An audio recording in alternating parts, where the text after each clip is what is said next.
Hi everyone, welcome to this pelvic floor training session.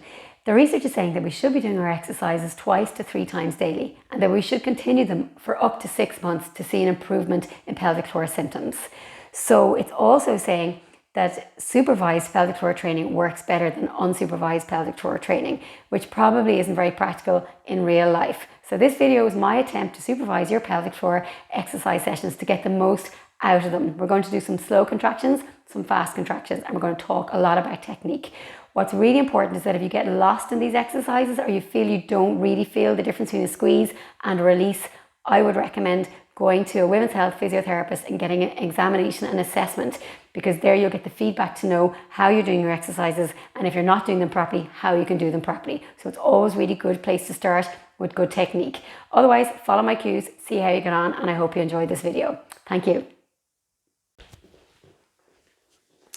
Okay, so we're going to lie down onto our mat. You can do this on your bed. If you want to have a pillow under your head, that's fine as well. And we're going to bring our hands onto our tummy and we're going to relax. Okay, so the first part of any muscle activity is the activity before the muscle works, which is no activity. So trying to get your pelvic floor to relax. So we're releasing out through the hips, relaxing out through your shoulders, bringing down that activity. So when you're releasing your pelvic floor, you're visualizing that you're going to the toilet, that you are breaking wind, that you're relaxing out through the hips. So a lot of the time, this is something that we're afraid of. We're afraid of if we do relax the muscles that they're not going to be able to support us and then we're going to have a leak or we're going to feel pressure or something like that. So what we're doing in this supported mat is we're just letting the muscles relax. We're going to bring our hands onto our lower tummy and we're just going to breathe. So when we breathe inwards, our diaphragm moves downwards. The research is saying that the diaphragm and the pelvic floor move together. So as we breathe in, they lower downwards. As we breathe out, they lift upwards. So it makes sense that when we're doing our pelvic floor exercises,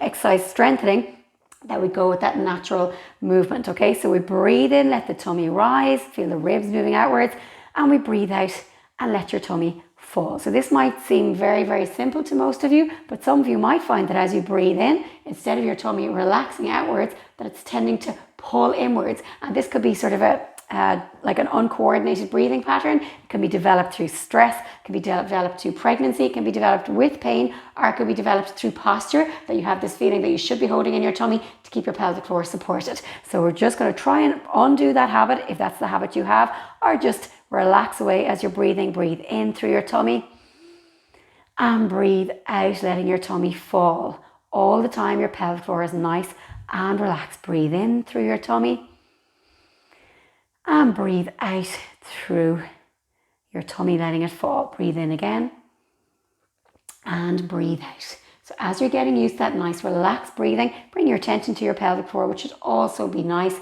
and relax. So it's not really working. The jobs of your pelvic floor are, number one, to support your pelvic organs, so your bladder, your uterus, your back passage. Above that is your tummy contents. Above that is your ribs, your shoulders, your upper body. So it has a lot of work to do. Another job it has to do, obviously, is control your continence. So it prevents you from leaking when you jump, cough, sneeze, run, anything like that. And then the third job is it is a breathing muscle. So it works with your diaphragm to breathe. So we're still working on that breathing mechanism. Breathing in, feel your tummy rise. And breathe out, feel your tummy fall. Okay, so on the next breath out, so as the diaphragm is making its way upwards as you breathe out, we're going to bring in a little bit of pelvic floor contraction. So breathe in to prepare. And breathe out, pull up through your back passage, around through the front passage, and hold there for 5, 4, 3, 2, 1, and release your pelvic floor. So you should really feel a nice dropping away of your pelvic floor as you release it. You should feel a nice definite squeeze as you're contracting the muscles. If you find in any way that your breathing is getting caught up with your pelvic floor contraction, try to separate them. So when I'm looking at you doing your pelvic floor exercise, I should know when you're squeezing or releasing. So your breathing is quite gentle, and your pelvic floor contraction is an internal movement. So it's around your back passage, around your front passage. So one of the things that I see sometimes in my clinic is that somebody squeezes their glutes. So it's pretty obvious from the outside that you're doing your pelvic floor contraction by activating the bigger muscles, the glutes. So your glutes are great muscles, but they have nothing to do with that internal movement. So really your glutes shouldn't be doing anything to isolate your pelvic floor when you're doing your exercises. Also, when you're breathing, we want the breathing to be nice and relaxed. So this is the beginning of activating your pelvic floor. But really, when you're out and about, you cough or a sneeze, or you hop off a curb, you don't take a big breath in and a breath out to prepare for it. It just happens with your subconscious. So we're starting off by bringing it under your conscious, so concentrating on that pelvic floor, but our ultimate aim is that it goes back under your subconscious, okay? So again, back to that very conscious squeeze. Take a breath in, feel your tummy rise. And then as you're breathing out towards the end of the breath, you're going to pull up through your back passage and your front passage. Feel that definite squeeze as you're breathing out. But when you finish your breath out, try to switch to normal breathing. So I'm chatting away, my pelvic floor is switched on, I'm releasing my pelvic floor, and I'm chatting away, and no one's any the wiser that I'm squeezing my pelvic floor muscles, okay? After you've released them, keep releasing them. Another big problem that I see in my clinic is that when somebody feels they've released their pelvic floor, it isn't halfway released. So we want to make sure that even though you're sort of feeling, oh yeah, my pelvic floor is released, you're talking to your brain, you're saying to your brain, well, there might be a little bit more to go. So let it fully release. And that's where you bring your visualization in. Relax out through your hips, relax out through your back passage, through your front passage, through your shoulders, and just breathe in and out. So you're giving it a full 10 seconds release, which I'm sure we've given it now. So take a gentle breath in, gentle breath out, and pull up through your back passage like you're venting breaking wind, up through your front passage, and hold that squeeze. We're going to go for 10, 9, trying to breathe. So breathe in, breathe out. 5, 4, 3, 2, 1, and let it go. So feeling a nice drop down. If you feel as you drop down, you're also letting a big breath out. You're kind of going, there's a very strong chance you held your breath doing your pelvic floor contraction. So try to make sure that as you hold the squeeze, that you're also breathing normally. Let's go again. Breathe in to prepare. And breathe out. Pull up strong and hard through your back passage and your front passage. Hold for 8, 7, 6. Breathing. 5, 4, 3, 2, 1. And release down for 10, 9, 8. Talking to your pelvic floor. Nice relaxation through your back passage and your front passage through your tummy. 3, 2, 1. And we're going to go again. Breathe in to prepare. And breathe out. Pull up through your back passage and your front passage. If anyone's finding it hard to get that cue from what I'm saying, try something different, like visualizing you have a straw stuck up your bottom, dipped in a glass of water, sucking up through that straw. We might use that for our next cue. And hold, hold, hold, hold, hold. And let it release. So we've probably done around 5 contractions there. We're going to do 5 more. Let it release first of all. Give yourself a little wiggle or a little pelvic tilt just to make sure the muscles are nice and loose, and off we go again. Ideally in your pelvic neutral, in your halfway position. So roll forwards, roll back, come into your halfway position, breathe in to prepare. And breathe out, visualizing that straw up your bottom as you breathe out, sucking up through that straw, pulling up, up, up. Keep pulling in deeper, deeper, deeper, bringing in every single muscle fiber. Squeeze up around the front. You're stopping, visualizing, stopping urine. And hold it there. 5, 4, 3, 2, 1. And release the whole lot out. If you're starting to find your muscles are getting fatigued, reach your limit and walk away.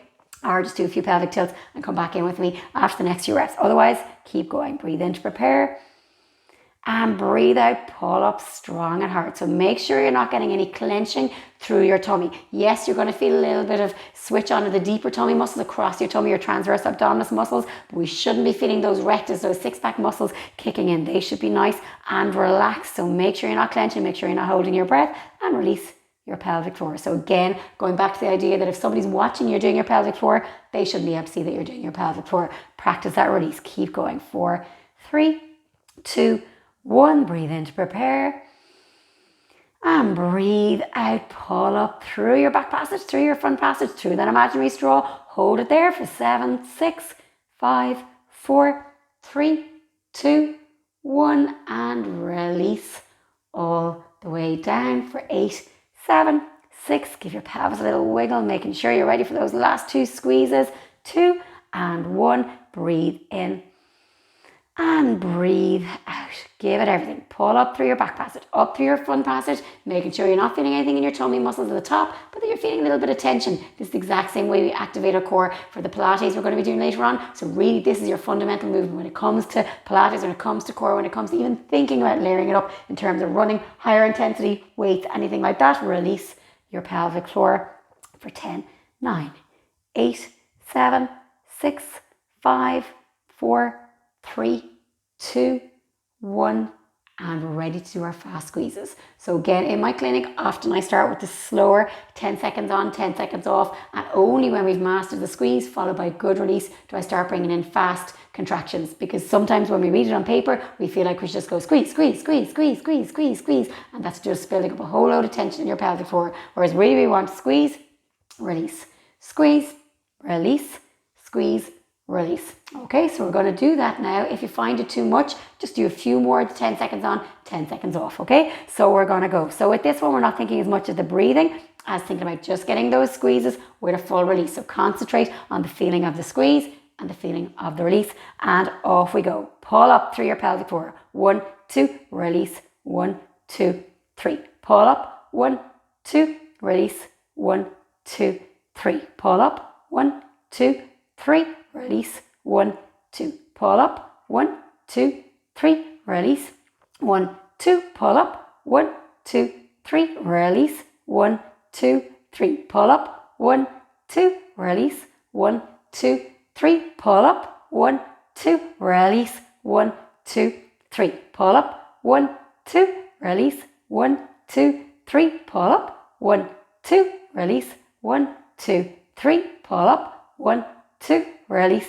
1, 2, 3. Well done. Roll back, roll forwards, come into your halfway position. Slide your legs away, bring your arms up overhead, breathe in and breathe out. Breathe in again and breathe out, and just come up into sitting. So well done. So there's a nice bit of effort in doing a full set of pelvic floor exercises, and definitely try and do it again once or twice more today. Try and do them every day. Every day sometimes might seem impossible. Sometimes setting yourself too big a goal will become impossible. So even if you do this 5 times a week, I think it's way better than running out of steam after a few weeks. Try and build it into your day. Try and find a time that suits, maybe first thing in the morning before you even get up out of bed, or in the middle of the day, lunch break, sometime when you don't have your kids around you, but they do work, and the science is saying that these pelvic floor exercises can work in many cases, and also can help with your decision making, in that just say they didn't work and you still had your problem, you know you've tried your best,